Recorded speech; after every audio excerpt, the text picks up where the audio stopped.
여러분 안녕하십니까? 안혜남 목사입니다. 오늘 저희는 고린도전서 11장 후반부 말씀을 통해 성찬의 의미를 함께 나누길 원합니다. 침례교회를 포함한 많은 개신교회에서 가장 중요한 예식으로 뽑히는 두 가지가 있다면 바로 침례와 주의 만찬, 즉 성찬일 겁니다. 침례 의미부터 먼저 살펴보자면 침례는 성부, 성자, 성령의 이름으로 물속에 잠기는 것을 뜻하죠. 침례는 예수님의 죽음과 부활을 믿는 믿음, 그리고 죄된 이전의 삶을 버리고 예수 그리스도 안에서 새로운 삶으로 부활함을 상징하는 순종의 행위입니다. 침례는 죽은 자의 부활을 믿고 있는 개인 또한 공동체의 귀한 간증이죠. 침례를 받는 이가 물 안에 들어갔다 다시 밖으로 나오며 새 삶을 주님을 위해 살겠다고 만인 앞에 공포하는 모습을 볼 때마다 그 모습이 너무 감동이 되어 항상 두 눈이 뜨거워집니다.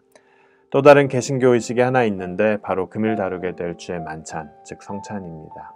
성찬에 참여한 이들은 주님의 몸과 피를 상징하는 떡을 떼고 포도주를 마시며 주님의 죽음을 기념하고 그의 재림을 고대하는 또 하나의 상징적 의미입니다. 침례와 성찬은 예수님께서 이 땅에 계신 동안 친히 행하셨고 또 우리에게도 행하라고 명령하신 것이기에 기독교 신앙의 본질을 보여주는 귀한 두 예식입니다. 특히 금일 말씀에서 사도 바울이 말하고 있는 성찬은 그리스도인으로 살아가는 우리의 삶이 예수 그리스도와 하나 되었음을 보여주는 의식이죠. 그런데 고린도 교회에서는 이 성찬에 있어 성도들의 오해가 있었던 것 같습니다. 예수님께서 친히 행하라고 명령하신 성찬을 행하면서 문제가 생겼습니다. 그래서 사도 바울은 고린도 교회 성도들을 향해 다시 한번 성찬의 의미를 바로 잡아주고 설명하고 있습니다. 본문 말씀 20절에서 22절 말씀입니다.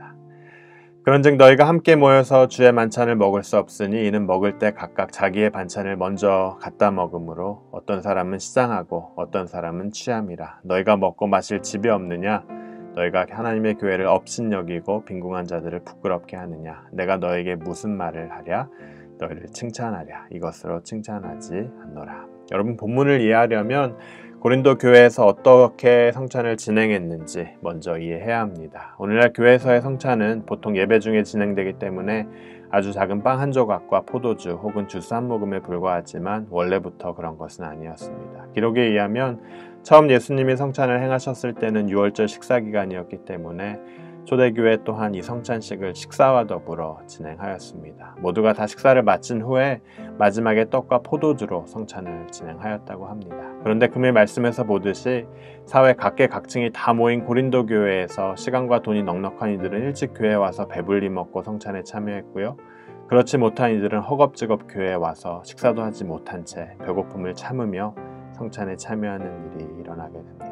저희가 지난 말씀을 통해 고린도 교회의 분파적 특징에 대해 여러 번 살펴보았습니다. 고린도 교회가 바울파, 베드로파, 아볼로파, 또 그리스도파로 나눠져 있던 것과 같이 경제적인 측면에서도 여러 층으로 나눠진 성도들 사이에 서로를 향한 이 이질감이 성찬이라는 거룩한 의식 안에서 표면화되었던 겁니다. 노동자 출신의 사람들은 이들의 생업을 마치고 교회에 달려오는 상황이었기에 식사도 못한 배고픈 상황에 겨우 성찬에 참여했고, 반면 풍성한 음식을 가지고 한참 전에 교회에 와 있던 부유한 이들은 이미 배가 잔뜩 부르고 포도주에 적당히 취한 상태에서 성찬에 참여했던 거예요. 예수님을 기념하고 재림을 고대하는 이 귀한 의식 가운데 배고픔에 배를 붙잡고 또 그렇게 성찬에 참여한 이들이 있는가 하면 배가 부르고 술에 취해 제대로 앉아있기도 어려운 가운데 성찬에 참여한 그룹이 있었다는 거죠. 바울은 어처구니 없는 이 상황을 보며 고린도 교회 교인들에게 성찬의 의미를 다시 한번 리마인드할 필요가 있었기에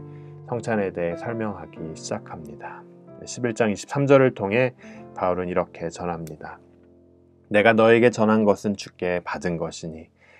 바울은 본인이 편지에 쓴 내용이 본인으로부터 말미암은 것이 아닌 예수 그리스도로부터 받은 것임을 강조합니다. 예수님께서 친히 명하신 성찬에 참여하는 바른 자세를 이들에게 가르치고 있습니다. 성찬을 제대로 이해하지 못했기에 이미 교회 내 현존하고 있었던 여러 계층 간의 갈등으로 이어진 이들을 위한 메시지였지만 여러분, 오늘을 사는 우리에게도 큰 도전이 되고 은혜가 되는 말씀입니다.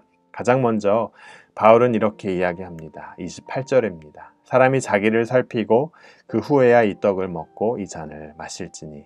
또 31절입니다. 우리가 우리를 살폈으면 판단을 받지 아니하려니와.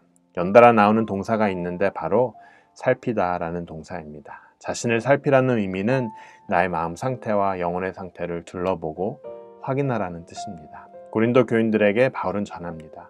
또 하나님께서는 오늘을 사는 우리에게 권면하고 계십니다. 자신을 살피라고요. 다시 말하면 겉에 드러나 보이는 모습에 앞서 우리의 영혼의 상태가 어떠한지, 우리의 내면의 상태가 어떠한지, 남을 판단하기에 앞서 우리의 상태가 어떠한지를 먼저 봐야 한다는 거예요. 여러분, 한국과 또 미국에 살며 외향적으로는 고린도 교인들처럼 풍성한 식사와 편리시설이 우리의 삶을 채우고 있지만 정작 우리의 영혼은 그만큼 풍성한지요.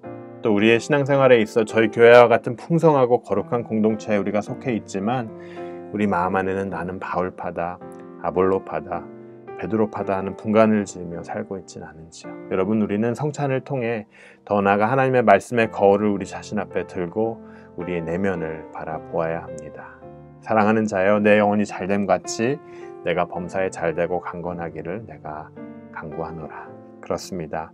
요한 3서에서 사도 요한이 문안한 것과 같이 우리의 웰빙이 우리의 내면, 우리의 영혼이 잘됨으로 시작되길 주님의 이름으로 간절히 원합니다.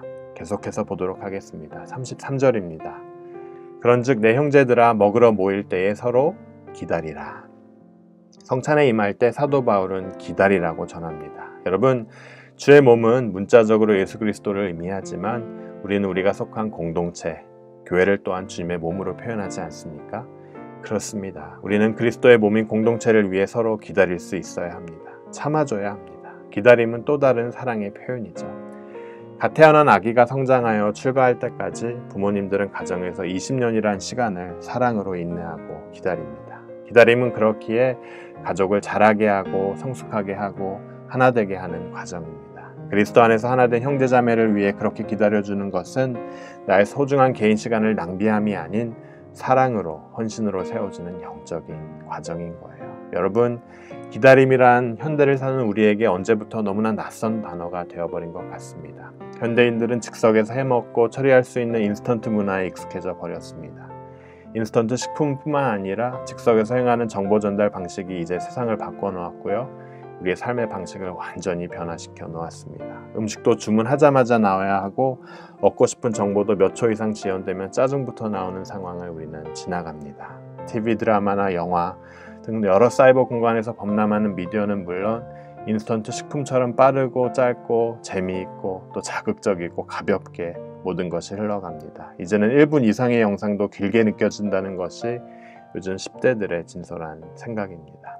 금일 사도 바울을 통해 하나님께서 주시는 도전은 인스턴트 문화에 젖어 쉽고 빠른 길만 찾으려는 현대인들에게 너무나 큰 도전이 아닐 수 없습니다. 기다리라.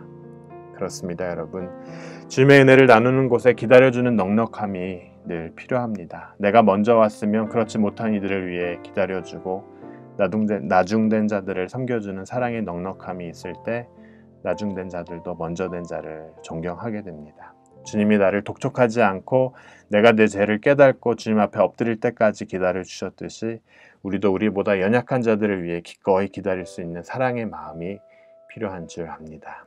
사랑하는 여러분, 예수님께서는 우리에게 본인의 몸과 피를 우리를 위해 기꺼이 주셨습니다. 그리고 우리를 위해 기다려주셨습니다. 이것이 주의 만찬, 성찬을 통해 우리가 알아가는 부분입니다. 주님이 명하신 이 성찬을 통해 하나의 의식을 넘어서 매일매일 성찬의 의미를 되새기며 첫째, 우리의 외적 모습보다 내면과 영혼에 충실하고 또 그것을 살피고 주님의 몸인 공동체를 위해 기꺼이 희생하고 기다리는 사랑의 여유가 우리의 삶에 가득하길 여러분 주님의 이름으로 축원합니다. 이것이 주님이 유언처럼 남겨주신 성찬 예식을 통해 오늘 우리에게 주시는 메시지입니다. 여러분의 삶을 통해 이 성찬의 메시지가 매일매일 퍼져나가길 간절히 원합니다. 우리 함께 기도하도록 하겠습니다. 하나님, 은혜에 감사합니다. 우리에게 예수님의 삶을 통해 귀한 성찬 예식을 허락해 주심에 감사합니다. 성찬에 담긴 의미를 되새길 때마다 우리에게 오신 주님의 은혜가 우리 인생 가운데 가득하게 하여 주시옵소서. 복음의 메시지를 우리 가슴에 되새길 때마다 우리 인생 가운데 찾아오셔서 주님을 아낌없이 주신 그 예수 그리스도의 은혜가 우리 가운데 충만케 하여 주시옵소서. 우리의 삶이 우리의 영혼을 살피고 주변 이웃을 위해 너그럽게 기다려주는 그 주님의 시간으로 채워지길 간절히 원합니다. 이 모든 말씀 예수 그리스도의 이름으로 간절히 기도하였습니다. 아멘.